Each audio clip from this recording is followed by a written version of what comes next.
Les perturbateurs endocriniens. Tu en as peut-être déjà entendu parler, ils sont absolument partout, ils sont invisibles, ils sont microscopiques et ils se cachent dans des objets du quotidien comme des bouteilles d'eau, des bouteilles en plastique, des canettes ou encore des Tupperware. Cette vidéo est un peu plus longue que d'habitude, j'ai vraiment essayé de faire très complet pour t'expliquer comment ça marche, ce que c'est qu'une hormone, comment fonctionne un perturbateur endocrinien. Mais si ce qui t'intéresse, c'est principalement les conseils pour les éviter, eh bien, rien ne t'empêche de directement aller chercher le bon chapitre en utilisant la barre de scroll en dessous de la vidéo. Les perturbateurs endocriniens, c'est quoi? C'est un mot bien compliqué pour dire quelque chose de tout simple. En fait, ça vient perturber ton système endocrinien ou encore ton système hormonal. Le problème, c'est que dans ton corps, tout est hormonal, tout est chimique. Et quand tu as des déséquilibres hormonaux, ça vient influencer ta santé à plein de niveaux différents. L'orange, c'est la santé. Une première hormone que tu connais sûrement, c'est la fameuse hormone thyroïdienne. Donc la thyroïde, tu sais, c'est cet organe qui est ici, juste en dessous du cou. Et donc ces fameuses hormones thyroïdiennes, elles viennent influencer notamment le métabolisme, donc la façon dont ton corps brûle les graisses par exemple, ou aussi la régulation de la température de ton corps. Donc c'est quelque chose qui vient influencer notamment la perte de poids ou la prise de poids. Deuxième hormone, tu as le cortisol. Le cortisol, c'est cette fameuse hormone du stress qui est générée quand tu dois t'adapter en vitesse à une situation, quand tu as un stress, mais vraiment un stress au sens large du terme. Et donc c'est son système sympathique, tes glandes surrénales qui vont produire cette hormone pour justement te permettre d'être à l'éveil, d'être à l'écoute et de pouvoir réagir adéquatement à ce stress. Tu connais peut-être aussi la mélatonine et la sérotonine, deux hormones qui sont responsables, entre guillemets, du sommeil et du bien-être. Tu as également les hormones sexuelles, que tu connais peut-être, les œstrogènes, la testostérone, qui sont présentes à la fois chez les hommes et chez les femmes, et qui sont responsables notamment de tout ce qui est puberté, cycle menstruel féminin, et également tout ce qui tourne autour de la sexualité et de la fertilité. Et puis enfin, on va s'arrêter là pour l'instant, même s'il y en a encore d'autres, bien évidemment, nous avons l'hormone de croissance. La fameuse hormone de croissance qui est responsable notamment du développement musculaire, du développement des os, du fait qu'on grandit dans la vie. Là, on vient de parcourir les différentes hormones, ou en tout cas une partie. Et alors, tu vas me dire quel rapport avec les perturbateurs endocriniens? Eh bien, le problème de ces perturbateurs, c'est qu'ils viennent, entre guillemets, contrecarrer l'effet normal d'une hormone. Et donc, tu dois imaginer deux pièces de puzzle qui viennent s'imbriquer.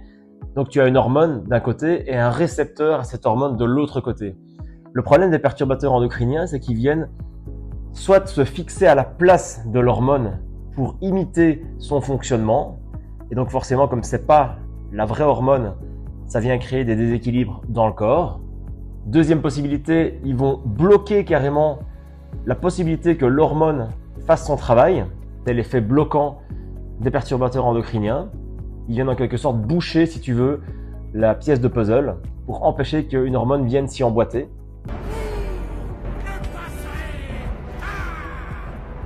Et la troisième influence des perturbateurs endocriniens, c'est qu'ils peuvent venir carrément modifier soit l'hormone, soit le récepteur.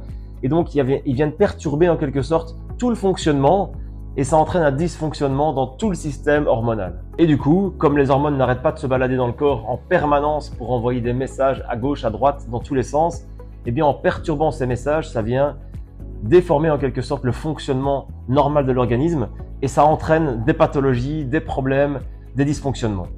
Citons par exemple des problèmes de fertilité, des problèmes de développement chez les enfants, par exemple des problèmes de croissance, des problèmes de poids liés aux hormones thyroïdiennes, des prises de poids inexpliquées, des pertes de poids. Ça peut être des sensations de froid, quelque chose lié à la température corporelle, des niveaux d'énergie qui baissent, des fatigues inexpliquées. Ça peut être des troubles de l'humeur, de l'anxiété, du stress, des problèmes de sommeil.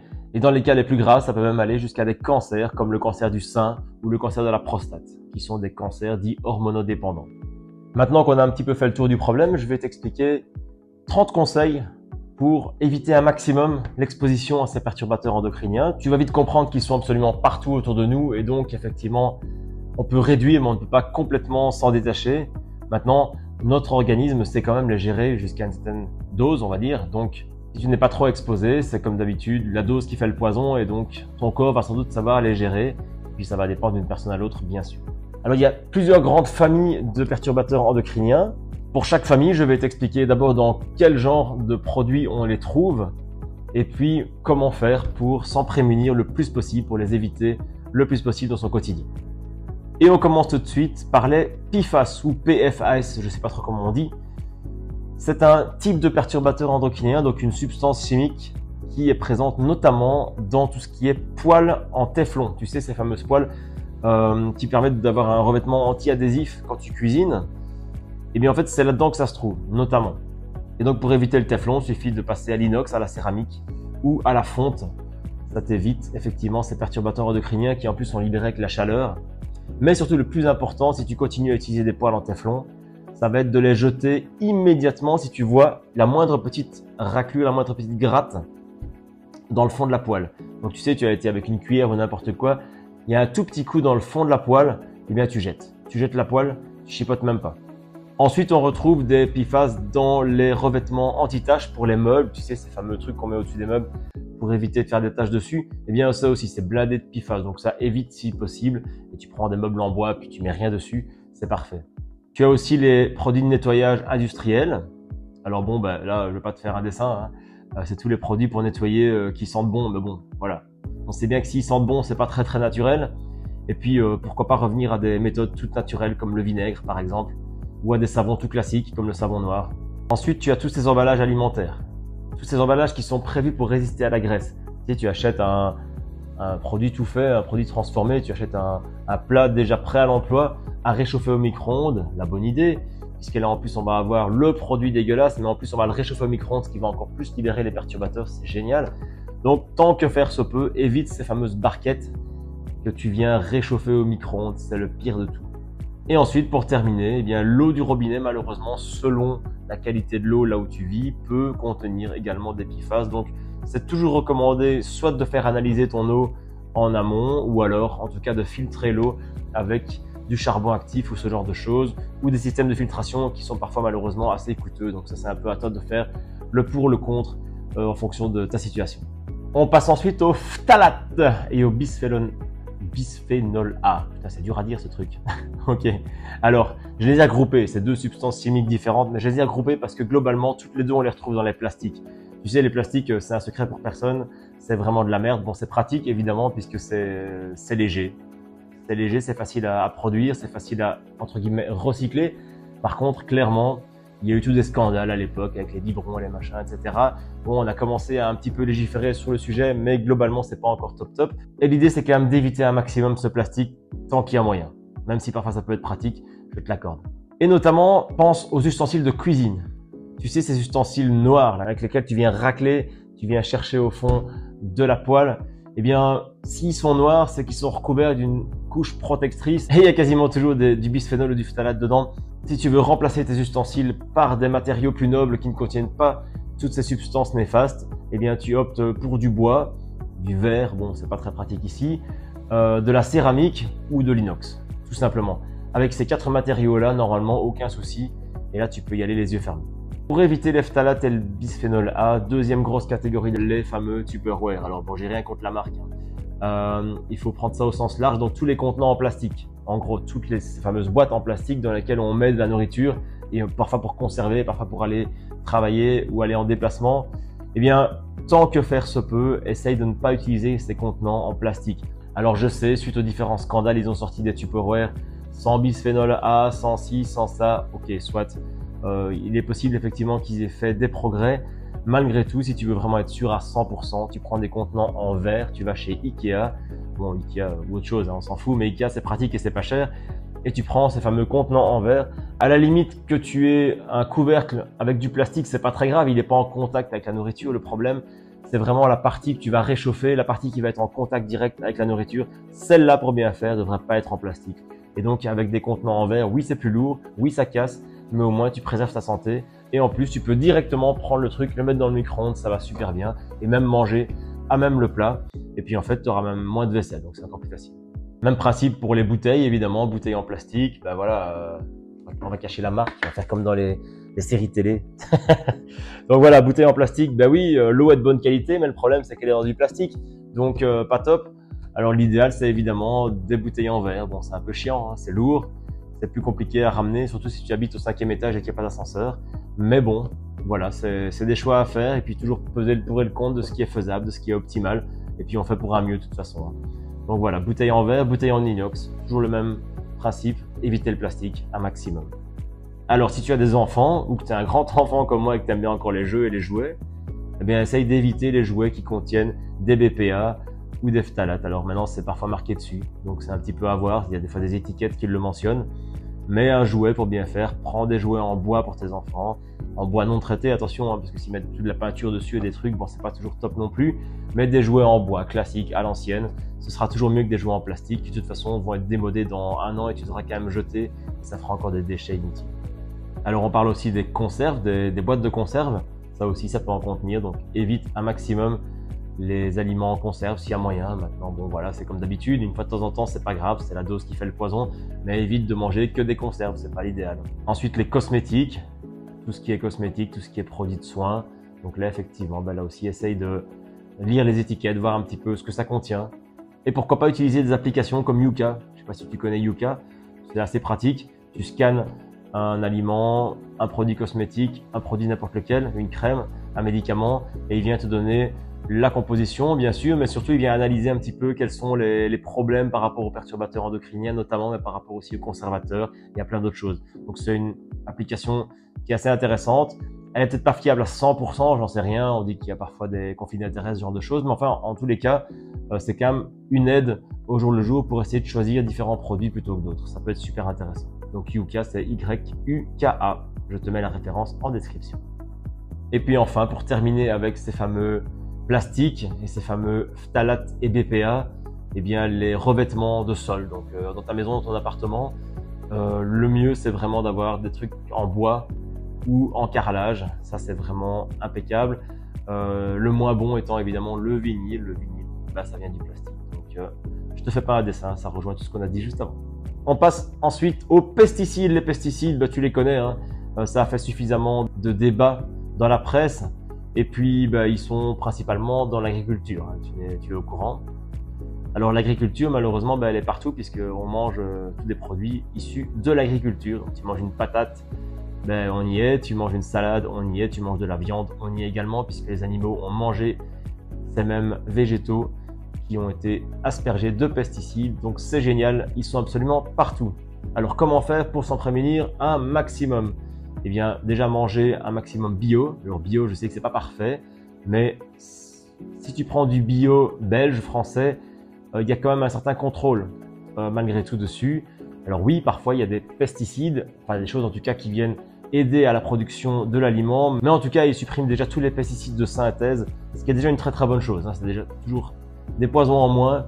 Bon, évidemment, l'aliment parfait, ben, il sera jamais vraiment parfait puisque les terres sont polluées, les pluies viennent arroser tout ça.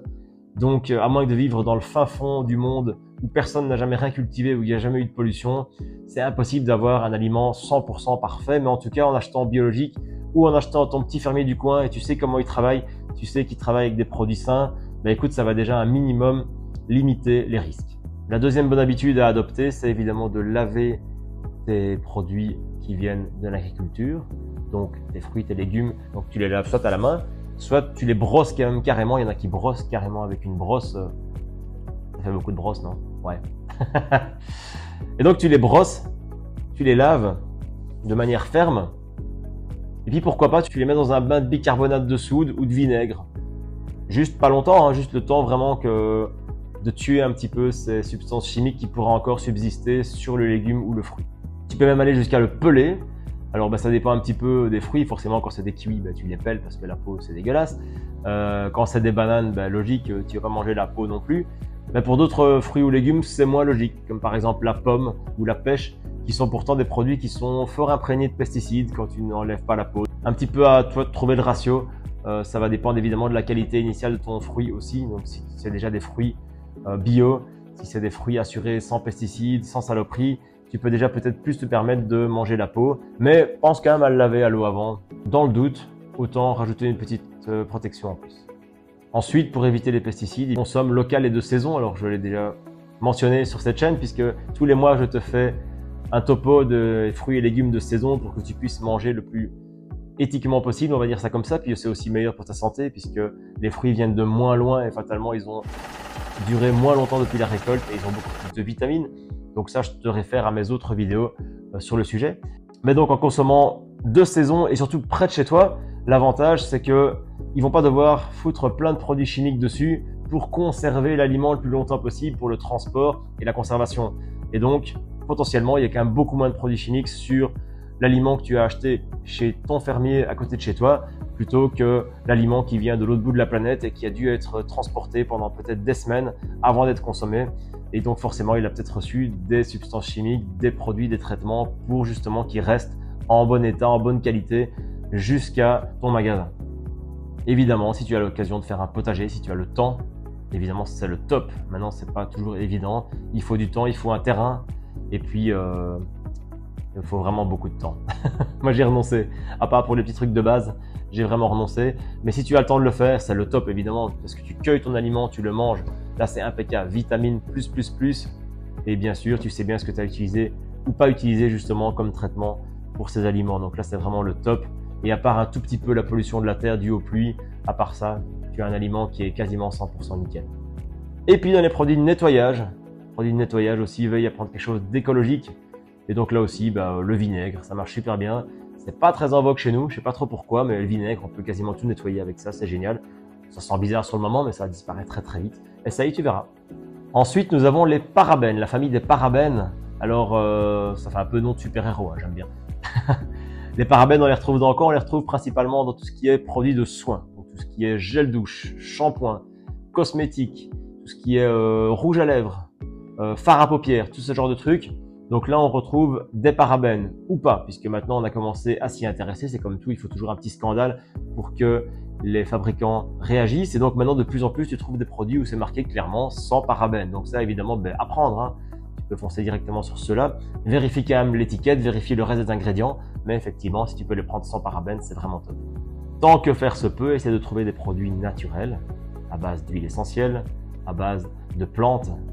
Pas juste quand c'est marqué fait à 80% de plantes pour faire économiquement intéressant et pour faire marketing, mais juste vraiment quand tu vois que le produit est vraiment avec genre 4 ingrédients et que les 4 ingrédients sont naturels. Alors c'est top. Essaye vraiment, pourquoi pas, de fabriquer aussi tes propres cosmétiques avec des huiles essentielles et des produits neutres. C'est pas si compliqué. Donc vraiment à toi de trouver tes solutions et il y a de plus en plus de magasins qui s'intéressent à ce genre de pratiques. Alors oui, ces produits sont souvent un peu plus chers que le produit bas de gamme chez Lidl, on est d'accord. Mais bon, ta santé, ça n'a pas de prix. Et j'ai envie de dire, il vaut mieux peut-être dépenser 1 euro de plus pour un gel douche maintenant que devoir dépenser des milliers d'euros pour un cancer dans 10 ans. Alors, je suis un peu extrême quand je dis ça, hein. C'est pas forcément cause à effet, mais bon, tu vois ce que je veux dire. Alors, on a aussi les médicaments. Les médicaments, voilà, on en pense ce qu'on en pense, mais certains sont meilleurs que d'autres, on va dire ça comme ça. Et là aussi, on peut trouver du parabène, donc attention. Lis les étiquettes comme d'habitude et évite vraiment quand tu peux, en tout cas, parce que bon, il y a des médicaments, t'as pas le choix, mais quand tu as le choix, essaie de trouver plutôt le médicament sans parabène qui fera peut-être la même chose que celui avec parabène, hein, finalement. Tu as aussi les produits de nettoyage, on en a déjà parlé sur la rubrique précédente. Même principe, lis l'étiquette, informe-toi et prends quelque chose d'écologique. L'écologie, c'est pas que pour les bobos écolos, c'est aussi pour ta santé. Et enfin, même recommandation que pour les phtalates et le BPA, des contenants en verre ou en inox, pas de plastique, attention, il peut aussi y avoir des parabènes dans les plastiques. Donc, encore une fois, les contenants style Tupperware ou autre, Boyton.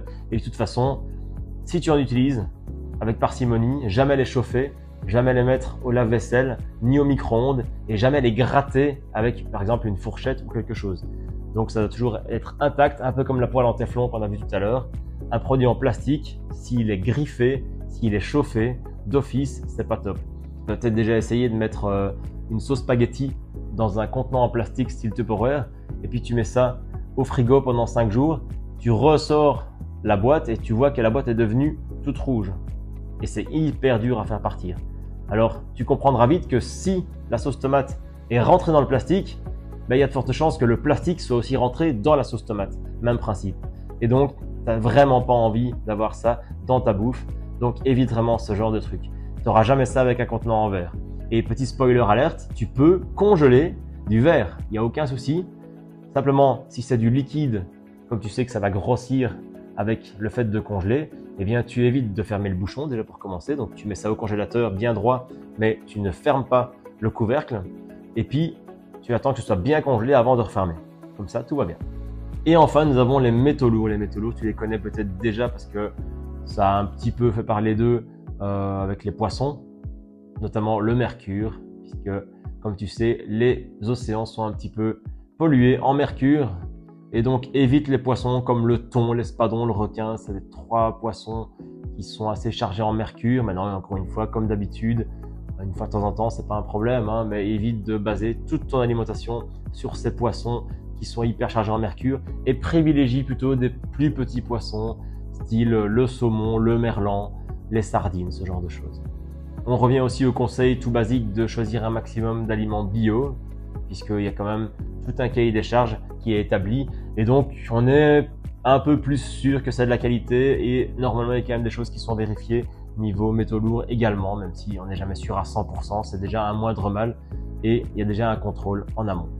Filtre à eau, si possible, filtre ton eau du robinet, parce que tu ne sais jamais comment elle se comporte, qu'est-ce qu'elle a traversé comme tuyau, notamment si tu as une vieille maison avec des tuyaux en plomb, c'est pas le top. Donc soit tu fais analyser ton eau pour être sûr qu'elle est top, soit, et dans tous les cas de toute façon, tu la filtres avec un dispositif adapté, et là tu vas avoir une eau qui est beaucoup plus qualitative.